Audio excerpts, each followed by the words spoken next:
In ancient Greece, headaches were considered powerful afflictions. Victims prayed for relief from Asclepius, the god of medicine.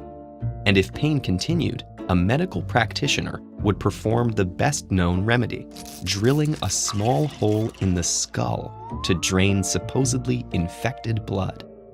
This dire technique, called trepanation, often replaced the headache with a more permanent condition.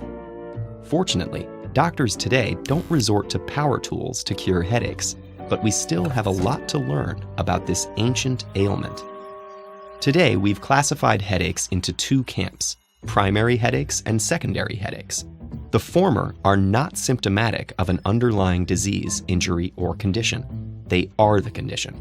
But we'll come back to them in a minute, because while primary headaches account for 50% of reported cases, we actually know much more about secondary headaches. These are caused by other health problems, with triggers ranging from dehydration and caffeine withdrawal to head and neck injury and heart disease. Doctors have classified over 150 diagnosable types, all with different potential causes, symptoms, and treatments. But we'll take just one common case, a sinus infection, as an example. The sinuses are a system of cavities that spread behind our foreheads, noses, and upper cheeks. When our sinuses are infected, our immune response heats up the area, roasting the bacteria and inflaming the cavities well past their usual size. The engorged sinuses put pressure on the cranial arteries and veins, as well as muscles in the neck and head. Their pain receptors, called nociceptors, trigger in response, cueing the brain to release a flood of neuropeptides that inflame the cranial blood vessels, swelling and heating up the head. This discomfort, paired with hypersensitive head muscles, creates the sore, throbbing pain of a headache. Not all headache pain comes from swelling.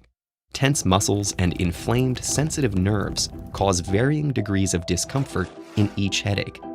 But all cases are reactions to some cranial irritant. While the cause is clear in secondary headaches, the origins of primary headaches remain unknown. Scientists are still investigating potential triggers for the three types of primary headaches: recurring long-lasting migraines, intensely painful rapid-fire cluster headaches, and most common of all, the tension headache. As the name suggests, tension headaches are known for creating the sensation of a tight band squeezed around the head. These headaches increase the tenderness of the pericranial muscles, which then painfully pulse with blood and oxygen. Patients report stress, dehydration, and hormone changes as triggers, but these don't fit the symptoms quite right. For example, in dehydration headaches, the frontal lobe actually shrinks away from the skull, creating forehead swelling that doesn't match the location of the pain in tension headaches. Scientists have theories for what the actual cause is, ranging from spasming blood vessels to overly sensitive nociceptors, but no one knows for sure. Meanwhile, most headache research is focused on more severe primary headaches.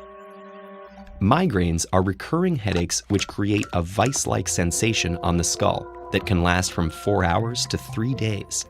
In 20% of cases, these attacks are intense enough to overload the brain with electrical energy, which hyperexcites sensory nerve endings. This produces hallucinations called auras, which can include seeing flashing lights and geometric patterns and experiencing tingling sensations. Cluster headaches, another primary headache type, cause burning, stabbing bursts of pain behind one eye, leading to a red eye, constricted pupil, and drooping eyelid. What can be done about these conditions, which dramatically affect many people's quality of life?